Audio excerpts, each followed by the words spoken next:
Having just finished washing my face before bed, I headed out of the bathroom and caught a glimpse of something out of place. About 10 or maybe 15 feet outside my back window was a thin shape that stood out from the colorful bed of flowers to its left and the 2 or 3 acres of woods behind it.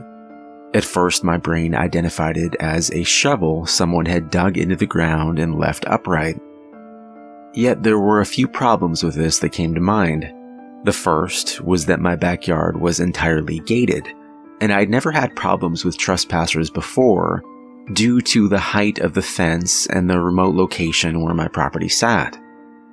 The second was that though there was not a soul or animal in sight, my motion sensor light had been triggered near the odd object's location. If someone had snuck onto my property and dug the shovel into the ground, they couldn't have done it just now. There would have been nowhere for them to run.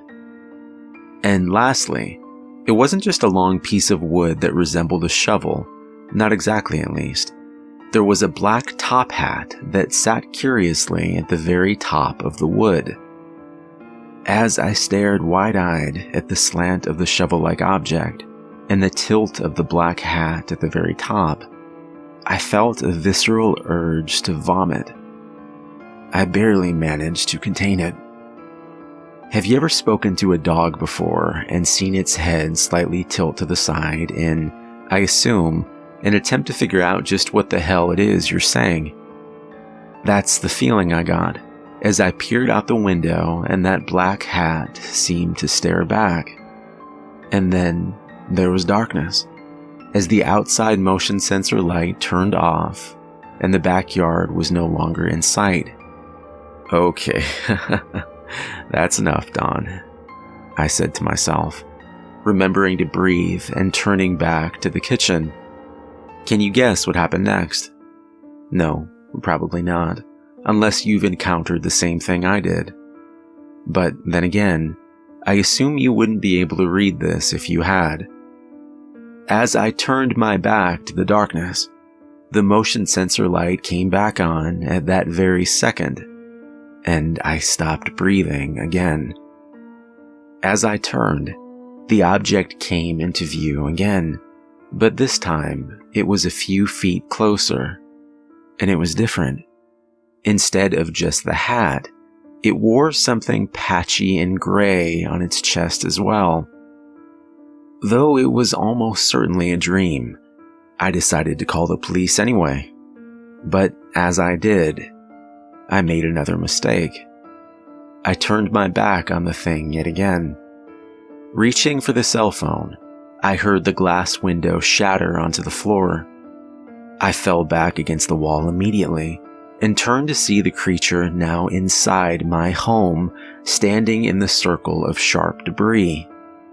This can't be happening, I whispered to myself as I scanned the thing, which was now only 20 or so feet away.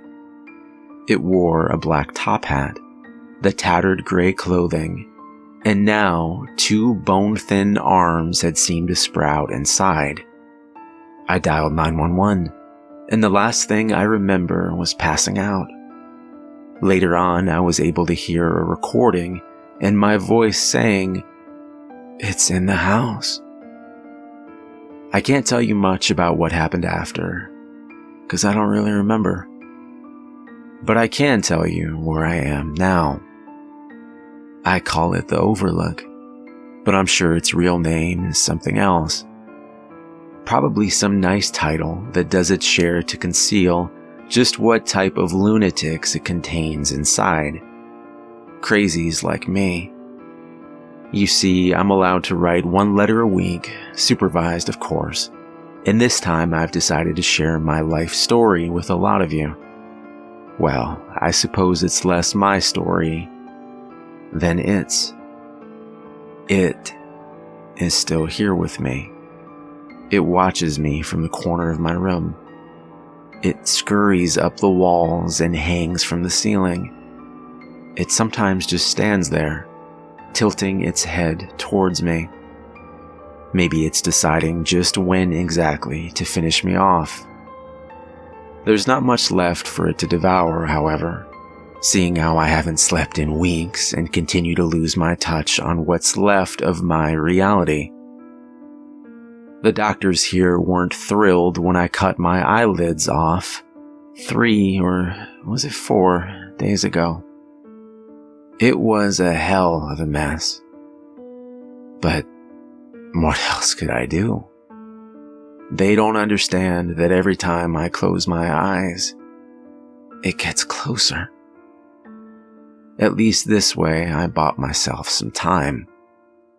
At least this way you'll have some warning if he comes for you next. I call him the Stickman, and if you see him, don't look away.